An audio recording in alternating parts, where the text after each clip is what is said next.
DDG episode 111.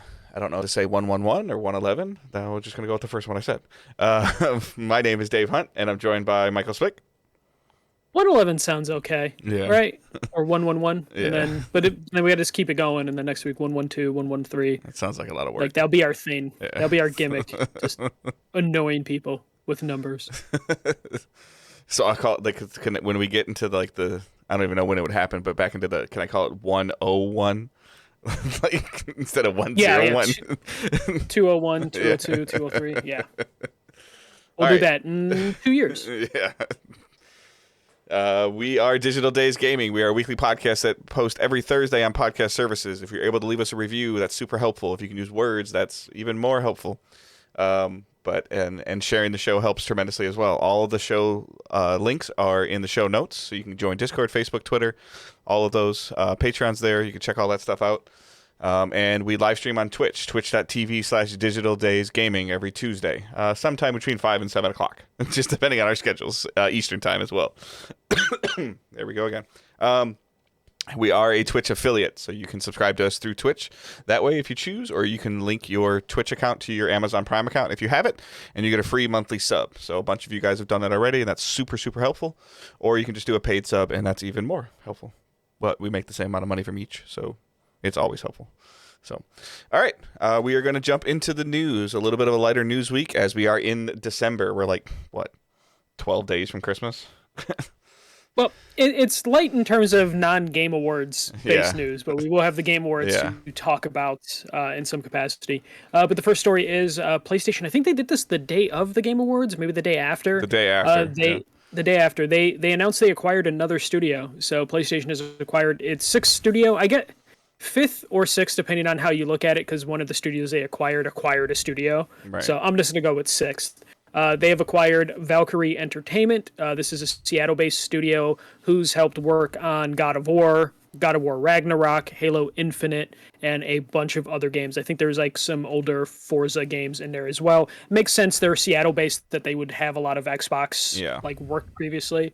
But yeah, they have acquired their sixth studio, which I would assume this, based on their past work, is going to be a artillery support studio. Yeah, like the biggest partnership I think that I read that they had with PlayStation was when PlayStation kind of tried to do that free-to-play run with Sony Santa Monica, and I think they worked on Guns Up.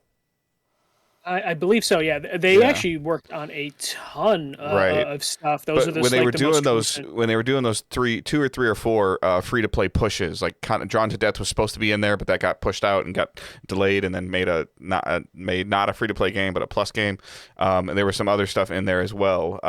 Arguably, Guns Up was considered the best of those worst, terrible things. So yeah.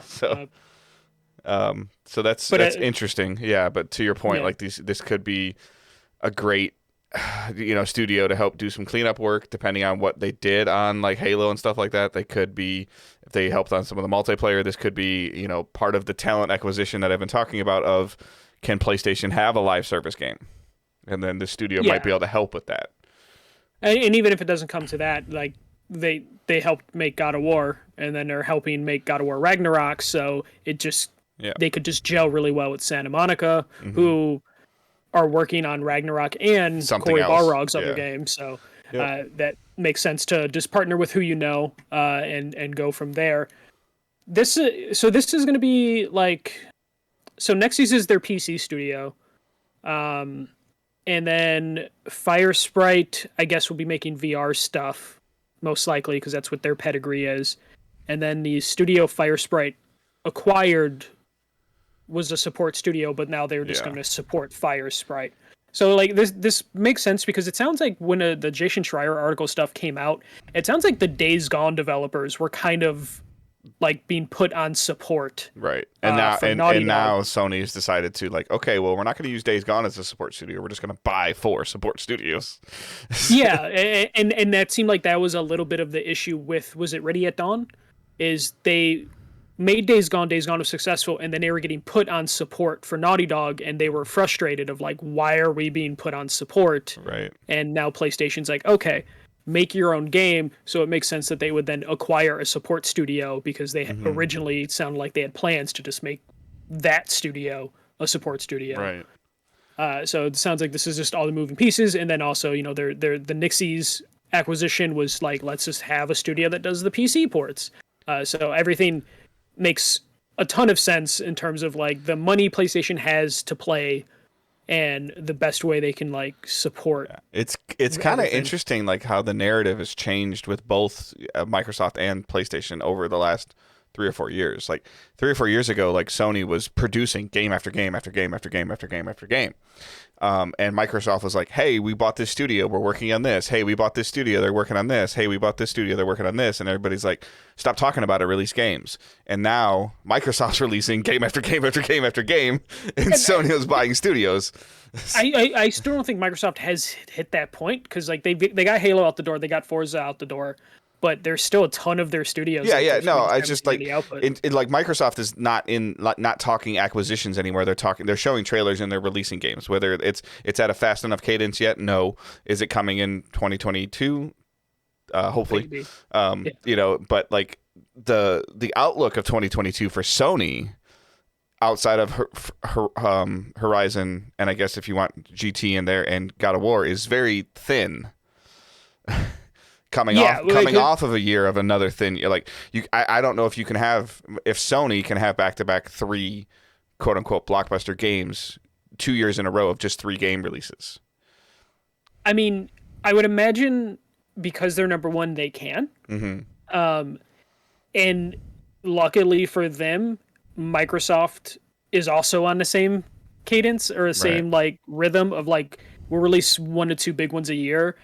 In like 2023, 2024, that's when PlayStation might have to worry about like, we need to get games out of the road, because you would imagine Microsoft then will just have all those other studios they acquired 2-3 years ago ready to go and like ready to release. And because of, you know, like the way they release games, it doesn't really matter when they release it, because it's just going to go to the same player obviously base. Like the sales numbers aren't the same, but the cadence of Last of Us Part 2, Ghost of Tsushima to Forza and Halo is very close in terms of the major blockbuster releases within 60 days of each other, 45 days of each other. So yeah, in terms of getting like their marquee stuff. Right. Not counting, we were always worried about can stuff. you know, Last of Us and Ghost exist in the same season, and one did somewhat hurt the other one, but as you continue to hear more about Ghost of Tsushima, more and more people are experiencing it because of like a PS5 upgrade or any of those reasons that were already like enthralled in Last of Us and weren't ready to spend another $60 like 3 weeks later. So yeah, well, I think Sony's like definitely proven that they could do that. Like if we look at 2018, that was the year that they released God of War, Spider-Man, and Detroit. Yeah, like all within like 6 to 8 months. Yeah, they like pushed all that stuff out the door. But of those 3, Detroit's the one that I felt like maybe in a different circumstance could have been even more successful. Yeah, it definitely performed well, but it could have probably performed even better depending on when they released it and in between what was released. Yeah. And that could be something Sony looked at of like, okay, we could release 3 big games in a year, but is it beneficial to everything? And the counterpoint to that is Microsoft doesn't care because they're like Game Pass. Yeah, because they're like, people are bought into a monthly subscription, so it doesn't matter when things come out. Yep. So we could see a point where they're just like, yeah, we're releasing the new Obsidian RPG and a new Bethesda RPG. Who gives a shit? We own them. They're going to be on the service like forever. I desperately want to play Halo Infinite, the campaign, but I also want to give it the time and the attention it deserves, and that didn't happen this week. And more than likely, I'm fighting with it internally because I'm like, I want to give it the time and attention it deserves.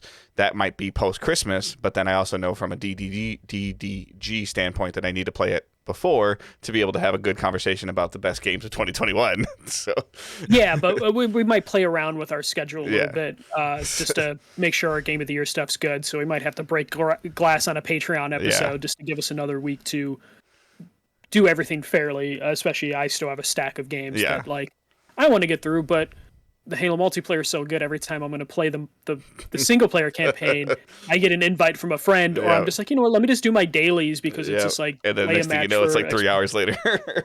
Yeah. So, but super interesting just seeing like when Microsoft bought Bethesda, it was like, oh, look, they're just buying exclusives. And then, now Sony is buying studios and partnering with these third-party studios for essentially exclusives, and then using these other studios to hopefully build on it, whatever. Like, it's hard to tell what, like, and we might not know the answer for this Valkyrie Entertainment acquisition until 2025, like you said. Like, we might not know what's going on with them. They might do some, I don't even know, cosmetics for factions. Who knows? Like, yeah. So, but you would hope with all these acquisitions, especially this year, this will it'll make PlayStation's gaps between their big AAA games either shorten with getting smaller studios to help, or it at least will fill in stuff and give us Returnal. To where Returnal's not a gigantic AAA game, but it fills that void that you need in between Ratchet and Clank and The Last of Us Part 2. I'm getting to the point though with Sony that I want to hear them say something about anything. I realized that I went back and looked at it because I was thinking about it the other day. Like the Discord acquisition or the Discord merger, partnership, whatever you want to call it, is supposed to be early 2022. Like that's next month. So, and we haven't really heard anything about it. Now, am I expecting it in January? Of course not. But February, March, like there's a point in time where they need to maybe start preparing their player base that maybe doesn't have a Discord account, as an example. And then like some of these other studios that they've signed contracts with, like I'm super interested in what Sometimes Always Monsters is working on, or they're called something else right now. But this is a studio, selfishly, of a lot of ex-Bungie and people that are making, what they're calling, I think they even call it like a AAA esports game.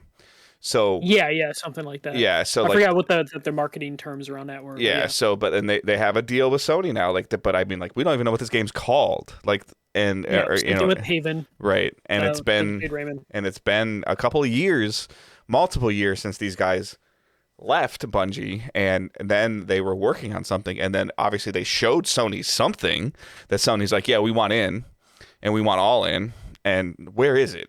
So but that also could be where something like Valkyrie comes in, based on their previous track record, and they're based in Seattle. I would imagine the Bungie former people are also in Seattle potentially.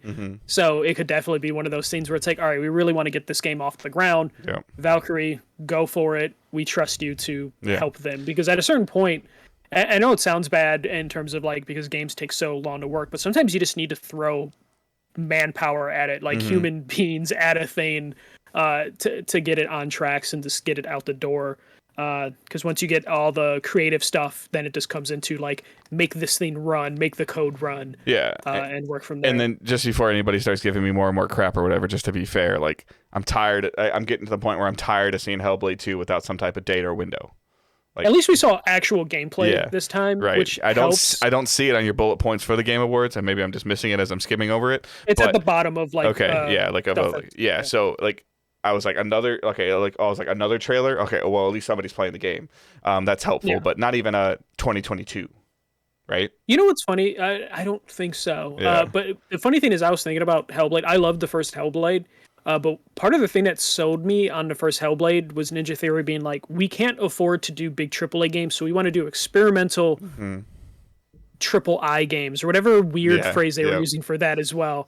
And that is part of the thing that was so good about Hellblade, is because there was a smaller experience that felt like a fully budgeted thing. And then you also without playing it, but you also kind of thought it was a one and done. Yeah, it definitely gave the vibes of one and done. And then they get acquired by Microsoft, and then it's just like, okay, so we're going to get Hellblade 2. Oh, okay, that could be cool. And then now it's just looking like a gigantic, sprawling sort of adventure thing. We're going to give you open world, multiple storyline branch. Like, that's not what people want from Hellblade. Yeah. It's just like, we just want something that looks really cool and linear. But I'm still interested in it because I love all of the work Ninja Theory does, but it was definitely one of those scenes after I watched the trailer, I was like, this is really cool looking.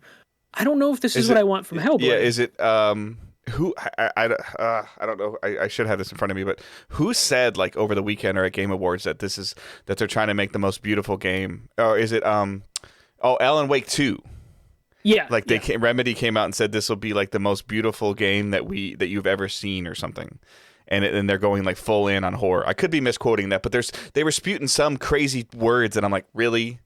Like, so with Alan Wake 2, they said they were actually doing a horror game this Yeah. time. They were going to do a psychological. Now, I don't game remember if they said it's the most beautiful game they've ever made or it's the most beautiful game that you've played. But I was think just for them, yeah, I believe I was is just the like, that's context. kind of a big phrase that kind of can be held against you, like later. Yeah, but Remedy can get away with that talk Yeah. a little bit. That I think people will give them a chance, especially after Control. Yeah. They got to tighten up that gameplay. If they Yeah, can tighten up that yeah. gameplay, that'll be really nice. Gameplay's always been what they've been lacking. Yeah. So hopefully they can get that. But yeah, this is just another smart acquisition by PlayStation.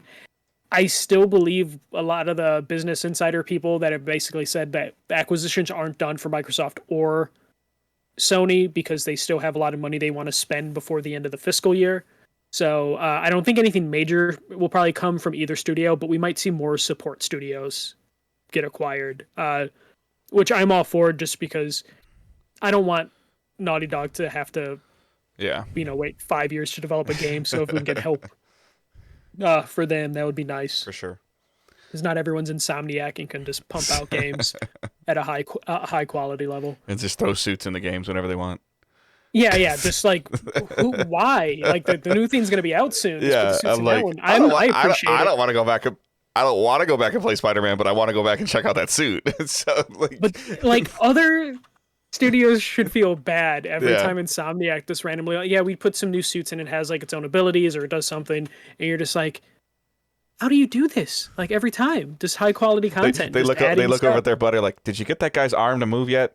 No. Yeah, Well, Sony Yeah, just put they're another Insomniac just put another suit in Spider-Man. yeah. Dude, They just dude, put two more suits in I it. can't and get then it. when I you can't move- get his elbow to rotate. Leave me alone. Like, And then after the movie's out and spoilers are out, Insomniac's gonna be like, "We have 3 more suits for all you guys." Yeah, and it's yeah. gonna be like, "Damn." All right, that's it for PlayStation, and then we have the NPDs, which we talked a little bit last week. I think you were curious about where they were gonna go, but we got official stuff for the November NPDs. The top-selling console was the Switch family of consoles because we have the Switch, OLED Switch now. OLED, Yeah. and then the Switch Lite. So they sold over 1.1 million units, and 550 million of those were during Black Friday week. The Series S and X were in second place, and then third place, I believe, was PS5. That is obviously just because of shortages. I 'cause saw it's been some really- interesting statistic about just as a comparison. Again, I don't have it in front of me. I saw it when I was on lunch today of essentially comparing it to like even like Wii U numbers for like a holiday season, and this is how serious the console shortage is. Technically, number over number, the Wii U sold more in November of the year that it was out during the holiday season than any of these consoles have. Yeah. Both like Series S and X being number 2 is still a down year compared to where we were last year. Yeah. It's just been really hard to get those right now. So I saw the usual like fanboy flame war shit happening, which is always funny because like no one just touches Nintendo because they look at them.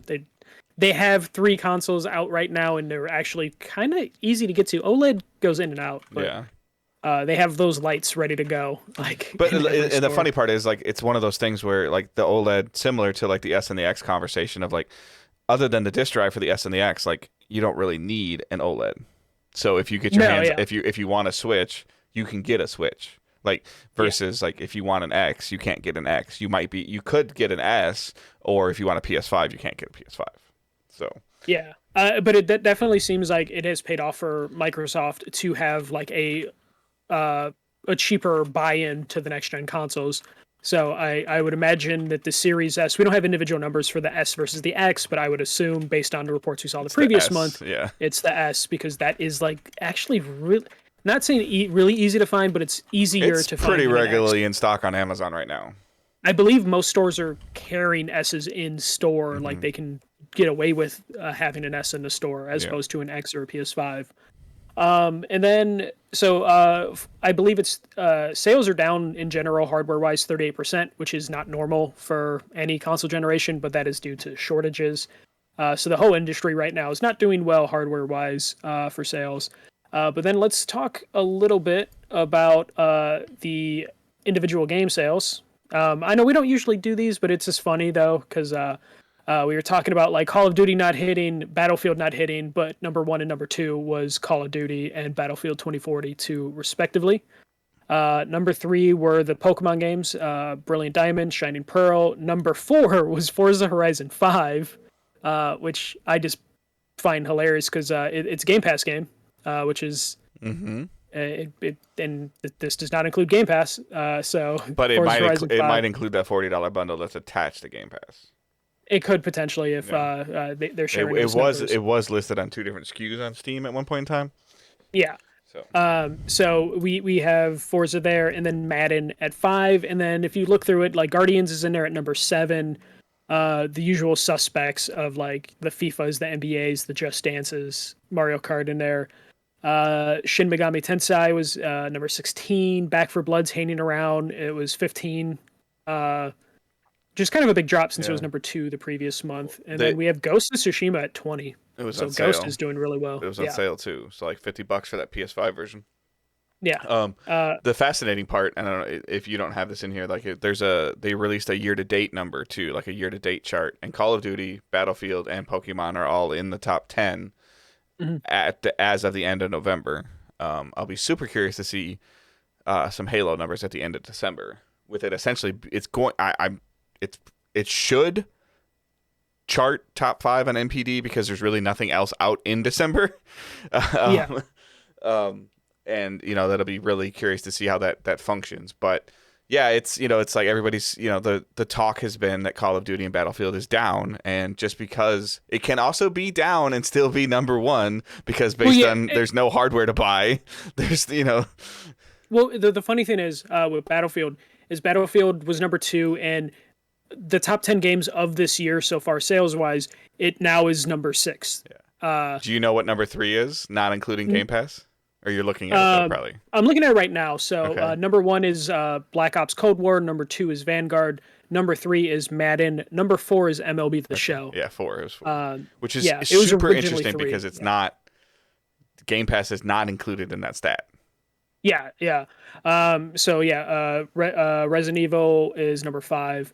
But the thing was with Battlefield, because I know we did have some people saying like, "Oh, Battlefield isn't that bad this year," but if it wasn't bad, they wouldn't have done that crazy amount of shakeups that they did announce last week. Or that huge patch they released last week too. Granted, it's the last patch of the year before they go on holiday and everything, but still, it was pretty gigantic patch, which is kind of crazy for that big of a patch within your first month of launch. Yeah, did it include voice chat? I don't know. I know, I'm just joking. No, but Battlefield still sells well, but it's not high enough for EA not to be like, we need to shake things up. So clearly EA is not happy with it being number 2 and being the 6th best-selling game of the year so far. That they were like, we need to change direction of how we're taking this franchise. With their partnership with EA Play, is that what it's called? The early access stuff, their subscription service, with EA Play and the partnership it has with Microsoft and Game Pass. When do you think that this goes to Game Pass? I'd say like March. Yeah, and I'd say like. Do you think it goes to EA Play first? No, EA, everything that goes to EA Play. I know, but does it go to EA Play? Is it announced that it's on EA Play to for them to avoid saying that they had to make a partnership with Game Pass? Because if you have EA Play, you can on Sony you can get access to it without buying it.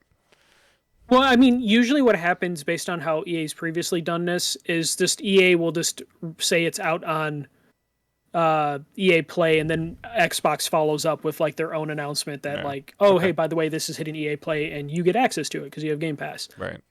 So they usually avoid it by just having 2 separate announcements as opposed to just doing one big announcement. And looks like they might be able to hold off on rushing it over to Game Pass, but it definitely, I would say these shakeups are more telling of how EA feels about the franchise than what the NPDs, because EA knows exactly how many copies they sold before this NPD stuff was released. So we'll see where the future of that goes. But it kind of just shows you, like, I don't know, this year, the games this year have been pretty good, but the last 2 years have kind of just been down in general in terms of like what's out or how many major games are out. So we'll see how the rest of the year plays out within the next month or two, because we'll get the December numbers in January, and then we'll have like the whole year in sales, which surprisingly there's not a ton of Nintendo stuff really happening right now. And then if you look at the top 10, I think the only Nintendo is Super Mario 3D World and Pokemon Diamond and Pearl are in the top 10s for the year so far, which seems kind of low for Nintendo. They usually Far Cry 6 is just kind of hovering around over there, like, hi. Far Cry just every year, and like every time I feel like more and more people are like, I'm kind of tired of Far Cry, but it still hangs around. No, like every year a Far Cry game comes out, it's a top 10 selling game for the year. It might be number 9 and 10. But then come December, people are like, a Far Cry game came out this year, and then it's just like, and Ubisoft sitting over there just counting their cash. Yeah, counting cash, burning trees, whatever they're doing now. With their NFT funness. So that's it for the NPDs. So Nintendo just on top, because Nintendo can just do no wrong right now, because I guess they have all their ducks in a row. They can put stuff out in stores. Because I would imagine if the PS5 was readily available, it would crush pretty much everything on the market right now. Yeah, 100%. So now it's just like kind of, it's not about always who has the best system. It's who has the smartest logistics, it seems like right now. Yeah, who actually can put stuff on the shelf right now. Which I wonder at a certain point, do the companies like look at like what they did in the last year? I mean, they can always say like, well, it's because of the pandemic, but like they have to look at like money left on the table with some of this stuff of just like, we could have sold so many more copies if we just thought of something or figured to move something out of the way. They could have figured something out. But let's move on to the Game Awards. So Game Awards 2021 were this past Thursday, and you didn't watch, right? You watched trailers for the most part. Yeah, I followed Twitter a little bit, and I was at work and was kind of looking through some stuff, and nothing ever like exploded on my phone. So I sat through most of it despite it being 3 hours. It was a good show. Like I feel like I say this every year. It gets better every year, but it's getting longer every year, and I don't know why exactly it needs to be 3 hours, but it's still a pretty good flow. Like I think they have a good balance of like the awards being giving developers time to talk, and then all the game announcements. But man, 3 hours is a hell of a long time to spend watching trailers. They really think they either need to cut the categories down some, which I think we've said that before, or they need to kind of do what like ESPN's done with like their ESPY awards, where they kind of just like rapid fire like 5 or 6 awards. Well, they do that. Okay. I don't watch basically it, did but... that. Yeah, they basically do that with like all the esports awards, where they just burn them through. Some of the smaller awards they burn through. I think like sports and RPG were just done in rapid fire. Okay. So they definitely do that. I think what they need to do is just kind of trim the fat on some of the reveals, because sometimes the reveals are kind of nothing. It feels like not nothing, because that sounds mean, but I don't know. Some of the stuff that they claim to be big turns out not to be. Like last week, they were saying there was like 5 or 6 things that are like on the scale of Elden Ring. Yeah, there was. I don't think there was maybe one.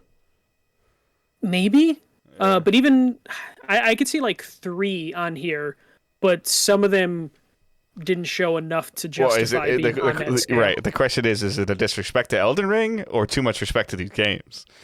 Yeah, that's the thing. Or in certain cases, so like we can go through it. Like they revealed Monolith Productions, the Shadows of Mordor people, are working on a Wonder Woman game. That should be a really big announcement, but they only had the character model for Wonder Woman in the trailer. That was it. Mm-hmm. So could have been on the scale of Elden Ring, but they didn't show enough, and no release window was given. So it's hard for me to get super excited, knowing how long it's taken to just getting to see gameplay of Suicide Squad, which we also got at the Game Awards. Mm-hmm. But that is like a game that's been in production for so long, and we've seen trailers for it like 2 years now at several events, and this is the first time we got gameplay. So the Suicide Squad gameplay stuff was like cool, but at the same time, I was just like, okay, finally, which is probably not what you should want from your review. Do you want me to just go through the new game announcements that I've like listed here and see if I mean, I guess I think that like for everybody, I think the biggest thing is on your list here is that Star Wars Eclipse. It being A, Star Wars, and then B, Quantic Dream. In that order, by the way. Yeah. I think it's like, oh my god, that Star Wars game looks good, and then they see Quantic Dream, like, and then they're just like, ooh, which Quantic Dream are we getting? Yeah, so then multiple playable characters, branching story, obviously early in development. Yeah. Over under game 2026. No, I don't think it would be that long. I would probably say 2024. Okay. I was initially going to say over under in 2025. So I don't know if Disney would. I feel like Disney would be a little more like. Don't so announce this is something gonna that's gonna be this in is 5 essentially years. going to be Star Wars Detroit. Basically, which I don't know. Right. How I do feel we want about them that? to go that deep in that do you want that deep of a game and that potentially emotional of a game in the Star Wars universe? Yes. Okay. But do I want Quantic Dream? But we don't know if David Cage is writing this, because I think that's my only problem with like Quantic Dream is like David Cage's writing. Yeah. So like because Quantic Dream, like even though I don't really like their games too much outside of like Heavy Rain, as a visual like piece of art, like as an engine, like they make really beautiful looking games, like super realistic, some of the best animations you'll find, but the writing always kind of fails for me. So I don't know exactly how I want to feel about this. Also, it was kind of weird because they did the whole, I think Jeff Keighley like denounced, workers being abused, and then he followed it up with like the Quantic Dream thing like 5 minutes later, and Quantic Dream just got done settling a bunch of lawsuits or winning lawsuits. I forget exactly what they did. So it was kind of weird to like follow that up with like, and here's a Quantic Dream game within like I think like 10 minutes. So that was a little weird. But like I'm still interested in a Star Wars game that's a branching path, multiple playable characters in a Quantic Dream style. I just don't know if they'll be able to do the writing. So I hope they partner with someone good on the writing side of things. So and then like on your list, like you just mentioned, Wonder Woman from the studios that did Shadow of Mordor, Alan Wake 2, which we've known about. Yeah, but it's at least cool to have is a little surprising. I thought they would be a little farther along, but okay. Well, I mean, Control just did 2018. Yeah. They're an independent studio. Like, they're not working with 505. They're working with Epic Games. So I can see it being a little bit later, but like we're already at the end of 2021, so a year out isn't that crazy. Yeah. For this. Texas. Yeah. Go ahead. I was gonna say that. Just follow up. Texas Chainsaw Massacre as well from Gun and Sumo. So the Friday the 13th people, no release window. I don't know. I think that was on the pre-show. Like I didn't know about that until like later that night, because they do a half-hour pre-show for the Game Awards, which I was just like, oh god, why do you do a pre-show? Because their regular show's not long enough. Yeah, exactly.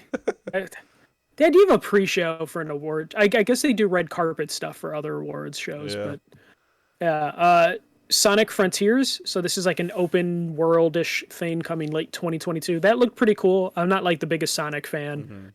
I'm neutral on Sonic. His games are fun to mess with and dabble with, but I feel like they're trying to overthink Sonic right now versus just give me Sonic that I get to run really fast and collect stuff. Yeah, that like especially now they have like the movie coming out, or the second movie, which that trailer looked pretty cool. It did. Yeah. We have I think we're like the biggest surprise, Space Marine 2, the Warhammer 40K. That's getting a sequel from Saber Interactive and Focus Home Interactive. The only reason that's surprising to me is like 40K Warhammer Space Marines or Space Marine. That was like a PS3 game that was actually better than it should have been. But I never thought we would get a sequel to that like 12 years later. but we're getting that. We got the creepy game Slitterhead from Bohec Game Studios with the Silent Hill composer Akira Yamaoka working on it. So that looked pretty cool. We got Star Trek Resurgence from Dramatic Labs coming in 2022, and these are former Telltale devs. Not to be outdone, Telltale and Deck 9 and Amazon announced an Expanse game from Telltale, like official, coming in 2022. We have Rumbleverse from Iron Galaxy, which is like a wrestling fighter battle royale that looked pretty cool. I believe they're working with Epic on that. Okay. The amount of teasing and talent acquisition that Iron Galaxy has been doing and I am not demeaning this genre of game at all, but that was a little bit of a letdown for me. I can see that, but like Iron Galaxy, for the most part, have their whole business model has always been, we just want to keep our people employed, which is why they do all the support work. So yeah, no, I get wasn't it, but expecting too much. Adam Boy's running the studio and some of the other talent acquisitions they've been doing, and it's just like they've been able to maybe this game is going to be amazing. They've been able to lure talent to them by pitching them this Rumbleverse game, and that's fascinating to me. So what's in there? Well, no, specifically, like I think like people look too much into the Adam Boyes thing. Adam Boyes has a history with that studio because that studio is a lot of like Midway people, and Adam Boyes came from Midway. And he's from, I guess because he worked at Midway, he's like considered Chicago home. Yeah. So it's him coming back to Chicago. He's to from work the with Midwest. His friends. Yeah. So it's one of those things where Adam Boyes going over there, people are like, oh, Iron Galaxy must be doing crazy things because they got the former dude at PlayStation.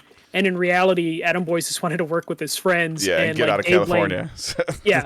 But he picked Chicago, which is like the worst place to go to. But like Dave Lane's whole thing with that studio is he just wanted to do whatever work would keep his people employed and paid.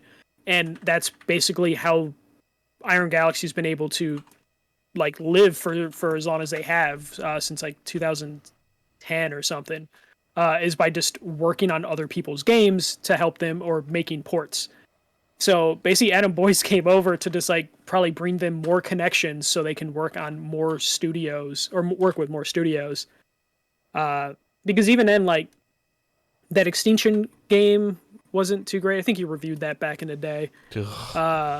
So like they've never done anything gigantic outside of Killer Instinct, which they were working in support of, or they like basically took the baton from whatever studio had Killer Instinct before that was purchased by Amazon. Mm-hmm. So yeah, I think this is like kind of right up their alley in terms of like. I hope so. I hope it's successful. It's just for me, it was just a little bit disappointing. But maybe when I play it, it'll be better. I don't know. I'm not a huge fan of Battle Royale in general, but I've also never really given it a fair shake and a fair chance of more than a couple hours. So, I believe they had people in the fighting game community streaming it this past weekend. It actually didn't look too bad, but it definitely looks very niche. Mm-hmm. Like I don't see it blowing up like crazy, but it seems like the size risk Iron Galaxy Studios would do. Then we have Nightingale from Inflection Games. These are former BioWare people. It's like a survival game in the Victorian era. It's early access 2022. No official release date for early access was given. This looked pretty cool. It mostly just drew my attention because of the pedigree of it being former BioWare people. Which I felt like this Game Awards was definitely a lot of games were announced that I never heard of the studios, but then when you look at it, you're like, oh, these are people that left this studio, this studio, this studio, which we're seeing more and more. And I think we're going to continue to see that just because people working remote learn that like they don't need to rely on like a big studio to make ambitious games. I can program this game from home. I just got to pay for this software. Yeah. So once they get set up and learned how to do stuff from home, it was just like, okay, let's just figure this out ourselves. We got Arc Raiders from Embark Studio, which are former DICE people. This is a player versus environment game coming out in 2022. This actually, I guess this was one of their big reveals because they teased this before the Game Awards. and then we actually got gameplay at the Game Awards. It looked interesting, but this was also one of those ones where I feel like they were hyping this one up to be a bigger thing, and it looked interesting, but I don't know if this got to you from just like looking at Twitter or looking at follow-up stuff. Yeah. And then we just got a bunch of trailers for Hellblade 2, Crossfire. I think there was a Tiny Tina trailer, Plague Tale Requiem, The Suicide Squad, Forspoken, Elden Ring, and then Horizon Forbidden West, I believe, got a trailer there as well. Anything stick out to you with any of these trailers? Because we talked a little about Hellblade earlier. I mean, a date for Crossfire X is cool. Like, I feel like that was like 2 E3s ago. Yeah. So that's like, I'm glad to see that. I'm glad to see gameplay from Suicide Squad. Forspoken is starting to kind of move up on my radar more and more and more. It kind of goes up and down, but lately it's been up. And then like I just need to, like with Horizon, it's December, but I need, like in January, I need to carve time out to get through the first game. Like, so, I mean, I can do the Spider-Man Miles Morales back-to-back thing again and really get a good enjoyment out of it, but that's a much bigger commitment than what Spider-Man was. So. Yeah, I think I've hit the point with Horizon Forbidden West that I hit with Deathloop, where I'm it just needs to come out and stop showing it. Yeah. I know it's going to be a good game. Yep. I'm looking forward to it, but I don't need to see another trailer for it. Like, I don't want another state of play for it. It worked out for Deathloop to where I was super tired of seeing Deathloop. Deathloop came out, was fantastic. Yep. And I expect the same from Horizon. But I mean, we know what it's going to be. Like, it's like, Horizon for everybody is like Destiny for me. Like, all right, well, there's new stuff in Destiny. I'm going. There's a new Horizon. We're going. There's a new Uncharted. We're going. There's another Last of Us. We're going. There's another God of War. We're going. There's another Xbox game. Whoa, wait a minute. What is it? Like show something from that. Like Horizon Forbidden West, I might just have to go dark on the game at this point of just like, I'm not going to look at any trailers or any blog posts for it. I just want to see the game. The only thing that I would say that they have left to kind of remotely tease at all is why they're where they are in a little bit of a story tease. Like, I don't want to know too much, but what's going on that caused them to go west. Yeah, which I think they did in the first trailer, but there's already been so many trailers that I'm just like, fine. And there was a state of play dedicated to Horizon. There was like where they actually showed like a boss fight. Yeah, which still makes me think Horizon was meant to release significantly earlier because they had a state of play ready to go. Mm-hmm. It seems weird to do a state of play like a year ahead of the game's launch, but for me, the Elden Ring trailer looked pretty cool. Suicide Squad looked fine. I kind of would have preferred, I don't know if this is blasphemous, if they just showed Gotham Knights instead of Suicide Squad. I was going to say, like, I didn't see anything from Gotham Knights, like, and that's led me to believe that, like, a Suicide Squad ahead of Gotham Knights on the calendar? No, it's still Gotham Knights. No, I know, but, like, based on this system, like... yeah, to where, like, 'cause Suicide Squad looked good. It looked... a great time to date, this would have been a great time to date Gotham Knights, like, to give it a real date, like June, especially with all the DC stuff, with like the Wonder Woman announcement earlier. You could put Gotham Knights in the middle. Even if you're not confident in Gotham Knights, then you could have put Suicide Squad to follow it up, and people wouldn't, have paid attention. So I'm now worried about Gotham Knights. Gotham Knights is now on my worried list of why aren't they showing this? It's been on my worried list since it got announced and like so far out, and then it got delayed. I don't mind delays, but the fact that like they just haven't really like done something, especially at the Game Awards, that would have been the best spot to do it. Yeah, because WB doesn't have the cachet to just do something in February. Like they don't. Unless we're gonna get another fandom. They were gonna do 2 a year, but I doubt it. Yeah, at this point. That was the Game Awards. In terms of awards, Returnal ended up winning like Best Action Game, which sounds about right for that. I was worried about Returnal because it's a difficult game. I figured a lot of the games media wouldn't have gotten through that game enough to like give it an award, because that's usually what happens with these awards. It's like 120 media people. Yeah. And usually like the games that come out in the beginning of the year are forgotten by the time the voting happens, and then difficult games sometimes just aren't played by enough people thoroughly to end up getting awarded. So it was cool to see Returnal on there. And then It Takes Two won Game of the Year, Best Family Game, and Best Multiplayer Game, which I was kind of shocked. I know you enjoyed It Takes Two. I just didn't think people loved It Takes Two to the point that they were going to give it Game of the Year. So but I don't know if that's a personality thing. So here's my take on this, okay? So to your point, what you just said about games media, okay? So games media has a challenging time playing Returnal, okay? But majority of games media has also been home, correct? Like working from home. So now they're playing this co-op game and, you know, like, let me play with my significant other. Let me play with my roommate. Like, oh, this is a lot of fun. Like, they're laughing. Like, I think it had an indirect impact on people because they got to maybe connect with somebody through gaming that they couldn't connect with before. And the story is solid. My wife and I have not finished it. We need to go back to it. We might need to start over because she's usually like forgetful about stuff, and I'm not looking forward to that. But it's, you know, like there's sounds frustrating talking about the game about divorce. Well, in the live stream, I had to take the controller from her once. I was like playing both players. So, so it's just, I think it was just kind of like one of those right place, right time things, especially coming off of like, not that I want to harp on it, but coming off of last year with Last of Us 2, which was like an emotional gut punch. Yeah. So. Though it sounds like It Takes Two gets pretty dark to where like it winning Best Family Game seems super fucking odd. It's definitely about a family, but I don't know if it's like a family game. Yeah, I guess I could see that point.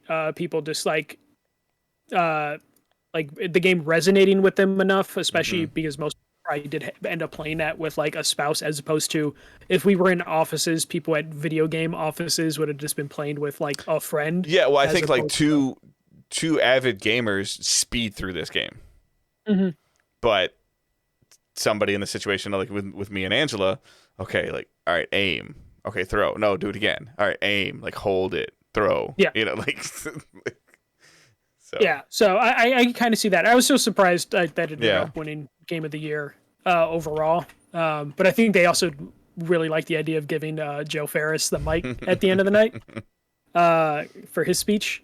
Maybe the vote was really close, and Keeley's like, it'll help with ratings if I can give this guy the mic. Like, yeah, and then like kidding. The show. So before anybody comes after me, I'm kidding. Yeah, he's joking.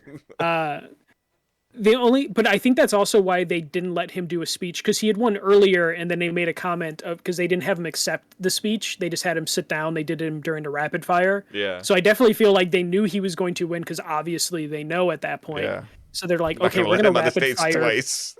Yeah, we're going to rapid fire through his 2 wins from the previous, awards. So then he'll get the last one. And then he ended the night with the Matrix tech demo thing that is like pretty impressive, but definitely felt kind of like paid not for the best. Yeah, it felt like 2 years ago when they did the Fast and the Furious reveal as the last game announcement, to where that game sucked. Okay, when it came the Matrix movie paid for 50% of Keeley's budget or something. The tech demo is super impressive. It's available on PS5 and Series X right now, but it definitely didn't seem like the thing to end the Game Awards on. I don't know, but then again, when I look at the list that I compiled, I don't know if any other of than things Star Wars here. Eclipse, maybe just because of Star Wars. Yeah, but not because of Quantic Dream, it just goes in the middle. Yeah, Quantic Dream pulls that down a little bit. Like if this was, hey, here's the follow-up to Jedi Fallen Order from Respawn, that ends the show potentially. But again, I think EA wants their own stage for that, and I think PlayStation wants their own stage for their announcements, and Xbox now wants their own stage, and obviously Ubisoft wants their own stage. Like they don't need the Game Awards; they got a Ubisoft Direct. Like these, okay, yeah, we'll give you a Horizon West trailer for a game that comes out in 90 days. Here you go. Like, he go, stop talking to us, leave us alone. We got our own stuff to do. Like, yeah, and then Microsoft usually is heavy at the Game Awards, but they just didn't really have anything to show yet. But I think there's some of those, maybe some of their conferences, that their digital conferences are doing well enough. They're like, hey, look at the engagement we got from this. Like, Keeley does a great job, but Microsoft and EA and Sony and Ubisoft don't need them. Yeah, but when it comes to like the Game Awards, I think the Game Awards does significantly larger numbers than the EA stuff does individually, or the Microsoft stuff does individually. How many people do you think, did they say how many people watched it? I kept bouncing between YouTube and Twitch, and there was a shit ton of people on YouTube.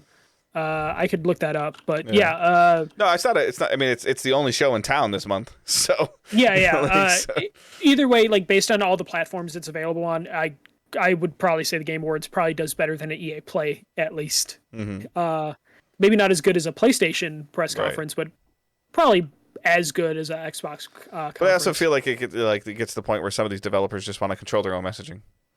Oh, for sure.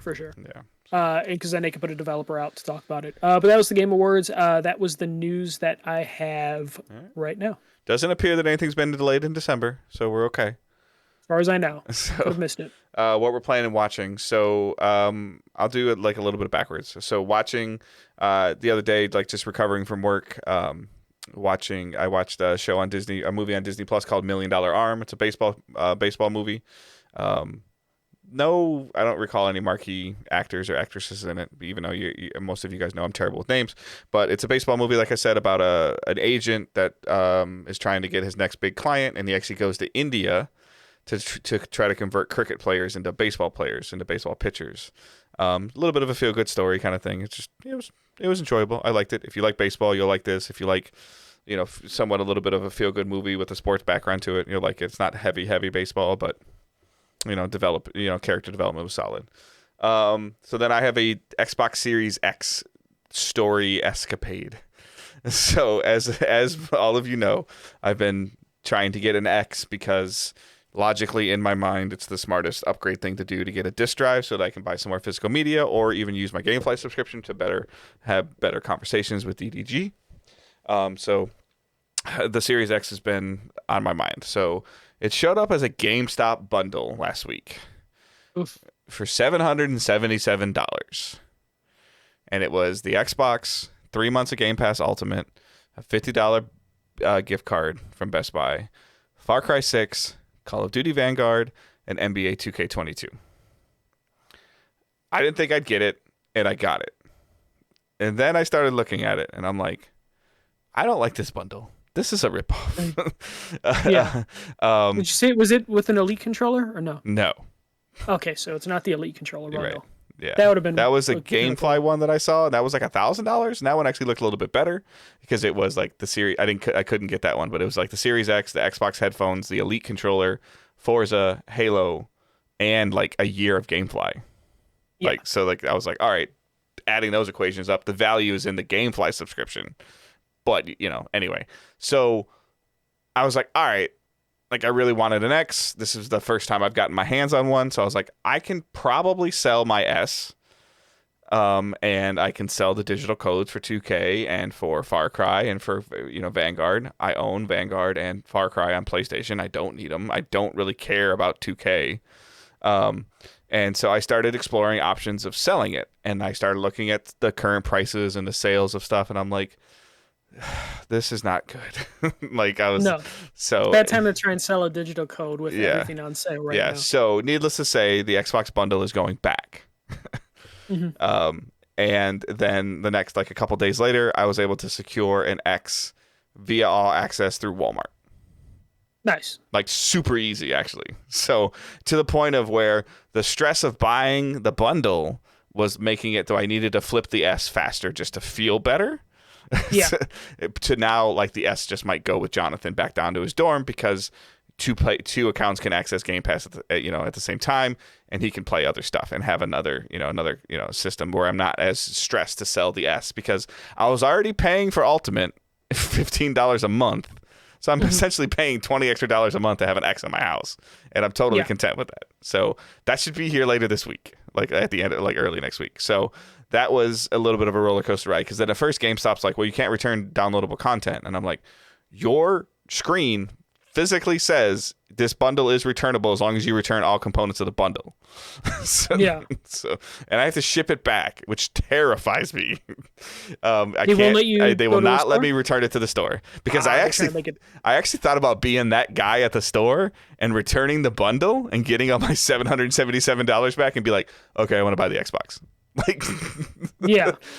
But I didn't do that. And now that I've got it through All Access, much less financially stressed about it, and my wife doesn't hate me as much. So, like $35 to $40 a month, so, based on taxes. Yeah, so it was good. And then playing Destiny 2's 30th anniversary stuff. The new dungeon is dramatically fun. Yes, it has old weapons in it. They're old Destiny 1 weapons that you can earn from it. Destiny is what it is. A sniper is a sniper. A hand cannon is a hand cannon. A rocket launcher is a rocket launcher. The content itself is fun. Playing with my friends and helping them get that stuff is fun. And just the 30th anniversary things are interesting. There's some Halo themed items in there. There's a pulse rifle now that looks like a battle rifle, and people are really liking that. There's some pretty interesting, like apparently marathon armor that I haven't unlocked yet, which is a Bungie game from like when I was like a baby. So there's essentially like this game show that you're playing as the new like free to play 6-player activity. It's fine. They use they're pulling on nostalgia strings. I'm almost to the point with this that I'm like, okay, this cost me like $20 or $25. It'll get me kind of to Witch Queen. And it's just kind of fun to play with my friends and to have, and Gjallarhorn's back in the game, and the game is just more fun when Gjallarhorn's in the game. Like there's a full size Gjallarhorn that I can Nerf and Destiny partnered, and they made a 4-foot wide Gjallarhorn rocket launcher. And I'm gonna try to get it. Yes, I know my name is Dave, and I have a Destiny problem. That's nothing new. And if any of you don't like it, I'm sorry. You can deal with it. I'm going to try.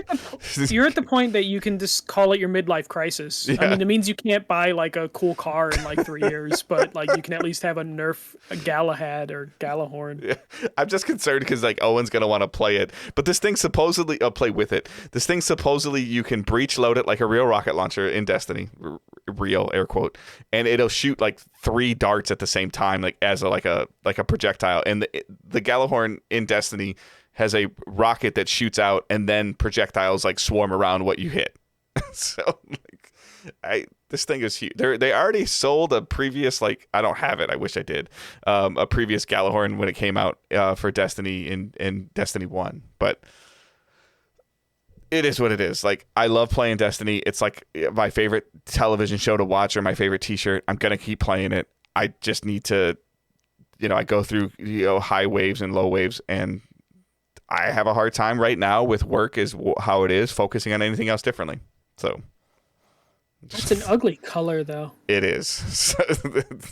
I mean, it's traditional Nerf orange. Yeah. But, I'm looking at that gun is not, the gun is not white in the game at all either. So, but I guess you could always paint it if you wanted to. All right. What have you been playing and watching? Mine isn't too different from previous weeks. I'm still going through Halo Infinite. I told you the struggles I have every time I'm going to play the single player campaign. I end up hopping on multiplayer and then just playing that until I can't anymore.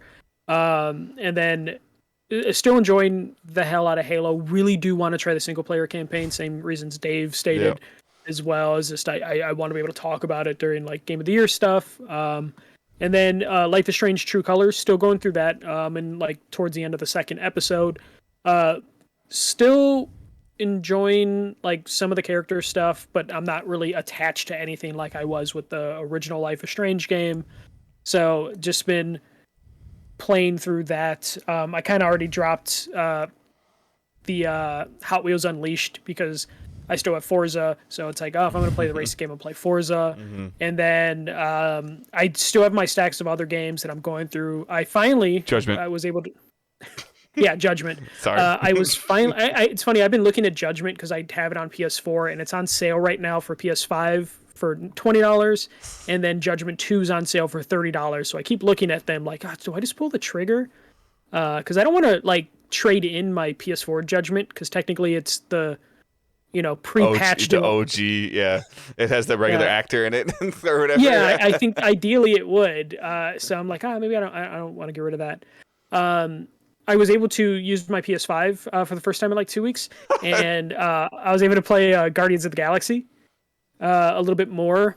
Still plowing through that. I'm still like, that's a game I definitely want to finish before we sit down and do the Game of the Year stuff, because I have a feeling by the end of it, it's going to end up like near the top of my list. I think you're right too. My son my oldest son is like, he saw that I had it and he started playing it, and he's like farther than I am. And I'm like, Yeah. okay, jerk, stop it. Just because you're on school break and you have all this time to just. Yeah, it's one of those games where it's just like it's speaking to me on so many volumes, visuals. It's all about characters, like the it won relationship. some like great narrative or great story development. Yeah, it won narrative. For the Game Awards. Yep. So I really want to get through that. Like we're really gonna have to talk about probably after we record, like when we're gonna like do our Game of the Year stuff, which probably end up being the first week of January. Yeah. We'll record it just to give us extra time to get through this stuff.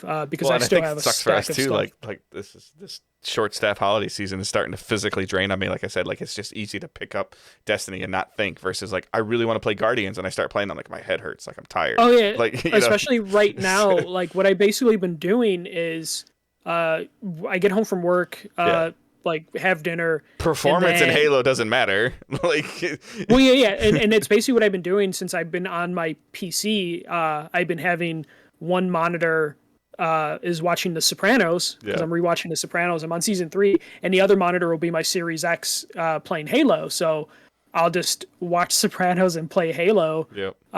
And that's just my turn off brain after work activity. And then like on my off days is when I'm like, okay, I'll play Guardians or Life is Strange, just to get through that. Like stuff. I don't even have I don't even have my Christmas tree up right now. Like because we've got so much stuff going on at home, and I'm like I got to get the tree up, and I'm like, but I want to play games. Like. Yeah, we have our tree up. Like we're way to make me feel like a failure. Thanks. Just because you put your tree up while you're AFKing, she put the tree up while AFKing Final Fantasy, so you kept your server spot. Basically, no, it's been up for like a week and a half now. So yeah, we're able to at least put the tree up, and we got most of our Christmas shopping done. So we've done pretty good with the shopping in general. Like my daughter's been bugging. Like I feel like my PlayStation controllers, like either it's 50% Owen messing with them, which I'm gonna have to hook the PlayStation 4 back up for him and seclude him away from my PS5. But I feel like one of my controllers is just like done. Like the sensitivity is just like shot. There's something about the PS5 controllers. I feel like that too, where they just feel like they wear very easily, especially if you have more than one person using them. To where like I'm looking at the new colors they announced. I see that purple one, and I'm just like, I might need to pick up a purple controller. Because I have 3 PS5 controllers right now, and it's basically like the 2 white ones no one wants to use because those are like the oldest ones and have been pretty pre'd up. So everyone is like using. And the other one's always drained. Like basically I just have my DualSense controllers. They're always just plugged into my Switch like that because I don't have enough ports on the front of my PS5, so I just always have them plugged into the Switch, which is probably terrible for the battery because I don't know if the Switch is strong enough to turn power off for a fucking PS5 controller. So Nintendo, get on your ass and like work on that. That hamster's got to run faster. So doing that, and then I did watch the entire Xbox documentary that just dropped, the one that they announced at their 20th anniversary event. It's all on YouTube. It's like 6 episodes. It's like I think 3 to 4 hours long. That was just me being lazy on my off days. I kind of want to buy that Red Ring of Death poster. That is such a weird thing to sell. I know. That's kind of why I want it. Like I don't know why. I never even had a 360, but I know what it is. Like, and you show that logo to anybody, and they're like, "Oh yeah, I know what that is." I will say the documentary was pretty good. They did a good job of like explaining like the origin stuff. I didn't know how deep they would go into the negative aspects of their console stuff. And I think they did a fair job with the Red Ring of Death. Because they did talk about like what caused it, why they were in that situation, the idea that like they knew like with their like out of 100, they said only 40 to 50 worked when they would make like 100 consoles at a time. I think I might have to watch this. And then they just talked about like, so what they would do is they're like, okay, cool, these 40 or 50 work, put them in a box, sell them. The 40 or 50 that don't work, put them in a warehouse, we'll fix them later. And then eventually they had a warehouse filled with 1 million broken Xboxes when they were getting ready to launch. The only thing that I think they fumbled in that is they kind of are just like, yeah, and then, we did the right thing and extended our warranty. And they kind of patted themselves on the back of like, yeah, we really stepped up and took care of this problem that shouldn't have been around and shouldn't have happened. So they kind of pat themselves too much on the back of being like, yeah, we fucked up, but we put a Band-Aid on it and everything was fine. And then I would say like it kind of, after the Red Ring stuff, I think is when a documentary is kind of less interesting because they kind of just brush over the Xbox One, like the Don Maddox stuff. They talk a little bit about that. Like that happened in real life. Yeah. It's just funny though because it made me realize that like the Xbox One is like a console generation that didn't exist. Like if you look at it, like PS3, it's like this bottom thing you stick on your series that makes your series play older games. Yeah, it's just so weird because it's like if you look at it, like the PS3 iconic stuff, 360 iconic stuff, PS4 iconic stuff, Xbox One, this kind of existed. Yeah. Like there's no one really longing for that console generation or that console specifically. So it was weird how they just kind of brushed through the Don Maddox stuff. I think that generation in general is going to feel like that. So like up to the PS3, like in terms of like, 20 years from now when like the retro console thing, you're going to see like a huge demand for PS3. I think you're going to see a huge demand for PS5. I think you're going to see a pretty good demand for 360, not as much. And you're going to see a demand for a series. And then the middle consoles, because where the line was drawn with the 360 and the 3 to where the jump to HD essentially. Yeah. And then the backwards compatibility of the 5 and the series pretty much makes like, why would you get a 4? Why would you get a 1? But I still think there'll be people that will be like, oh, what was a generation that you enjoyed the most? People will be like, the PS4. Yeah. But I almost feel like 4 and 5 are just going to be attached, just like 1 and series are attached. But I think you're going to find very little people that are going to be like, oh yeah, the Xbox One. That's my favorite console. For sure. No, I get it.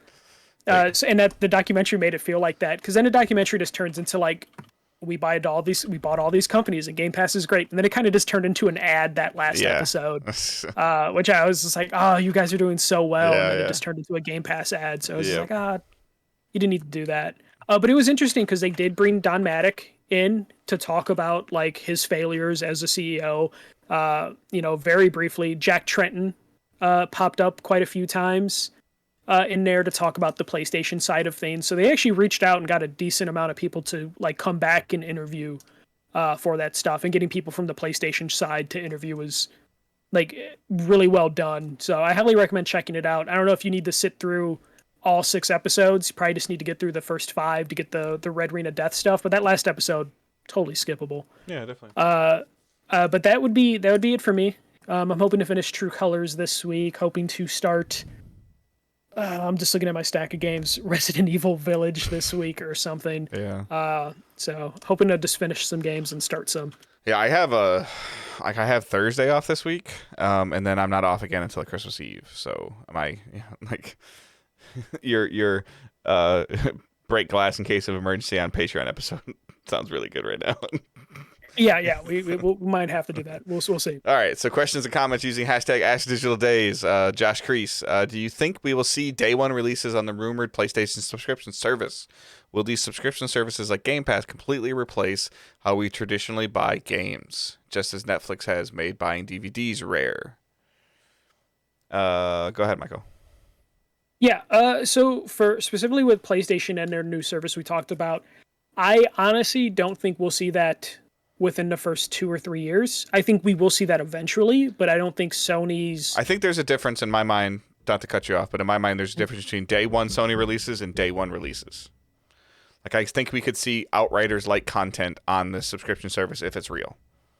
Well, so I was taking this more of like when we see PlayStation day one releases. We'll definitely get like indie game day one releases, but like if we're talking about like Uncharted 5, yeah, not for like 3 years. I think a couple things is like the one thing is the money. Sony right now, anything currently in development is in development with a budget that has a sales end figure result attached to it. So. Yeah, with a $70 sale attached to it, and it can only be successful with that $70 sale. So they need to get through all those games that are actively in development. 2, I think PlayStation has enough sway in the industry that the service that they come out with will be successful regardless if day one releases are there or not. Their fan base is big enough and passionate enough that people will buy all 3 tiers of this service, and they won't need to put their releases day one. But especially if there's some rare stuff and old stuff on there too, that's surprising stuff on there, which I expect there to be. Like some stuff you can't get your hands on, or are hard to get your hands on, like you mentioned. Like you've been gone down the rabbit hole trying to find PS3 games, and you're like, F you, I'm not paying that much for that. That kind of stuff will be on the service. Yes, which hopefully, because that will tank the current physical market, and then I'll be able to buy some stuff. Yeah. But yeah, I think that will be a factor in it. But I think if they do eventually want to compete with Game Pass, 3 to 5 years down the line, they will need to bring their games day one. But that's when we'll see a transition. The new Valkyrie game or something. Like, yeah. But that's when we'll see a transition where they might have to scale back some of their releases, or tell Naughty Dog, you cannot take 7 years to make a game because it's going to be a PlayStation Pass scenario. You have 3 to 4 years to make your game. Yeah. And then they will budget things that way. You won't get these long development period times if PlayStation specifically are doing it, because they don't have the bankroll that Microsoft has. Yep.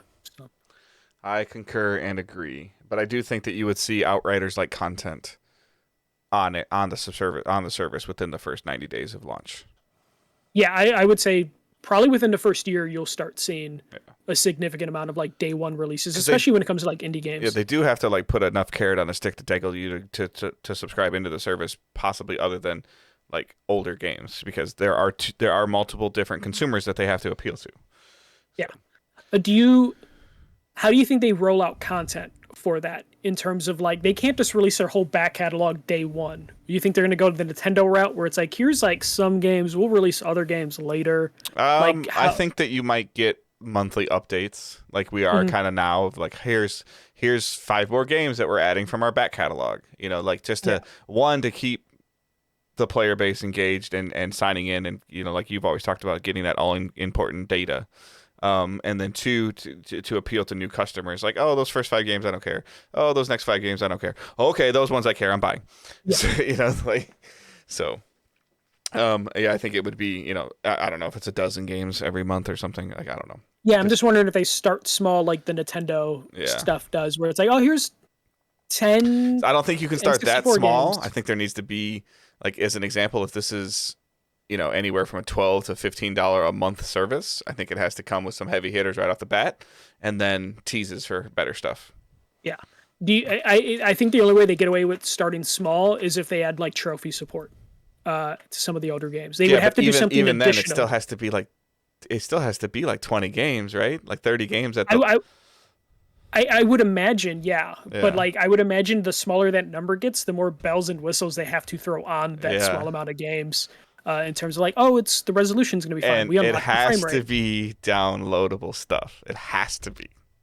Yeah, that's still what worries me about that whole article we talked about last week, where they only mentioned streaming for like the third part. Oh my gosh, it has to be downloadable stuff. Like, yeah, no one wants to stream via PS Now, especially most of those games too. Like, a lot of those games that we enjoyed playing on PS2, PS3, or whatever are precision platformers. Like, well, no, not only precision platformers, they already are going to look rough. Yeah, and then you want to add streaming and video artifacting into the case, and you're going to be like, oh, this Sly Cooper game looks bad. Yeah. But it's just like, no, it's because you're streaming this Sly Cooper game, and I don't really want this service. Like, it's 20 years old. Yeah. Well, Sly Cooper might be a bad example. That game still looks good, but you know what I mean.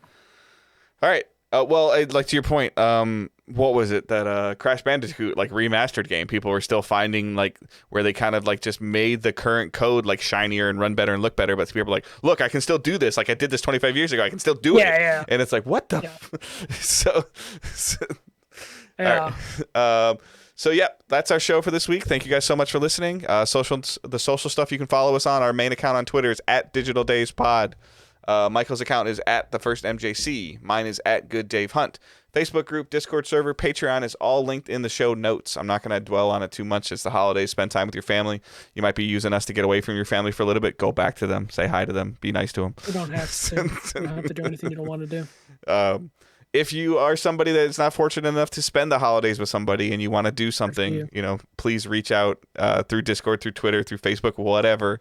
Every once in a while I get messages from people of like, hey, like, your show helped us, help me get through this week. Like, that means the world to me. If we can give anybody any kind of joy for even little bits of time. Like, thank you. That's why we turn this on every week, and that's why we want to do this, is for you guys. But at the same time, if you're alone during the holidays and you want to play a game, let me know. Let Michael know. He'll probably just direct you to me. So just let me know. And I like playing Halo while listening to The Sopranos. Yeah, so I'm not the best person to play Halo with. But I would love to, just to hang out with you, with anybody. That I don't want anybody to feel like they're alone. So please reach out. My schedule sucks, but I'll figure something out. I promise we'll figure something out. Unless you're Curry, and I'm not going to play Division with you, but. But he'll say he might think about it, Curry. I think it still might be downloaded. Like, I don't think I deleted it yet. Although my son might have deleted it to play Minecraft with his fiance, so it's his fault.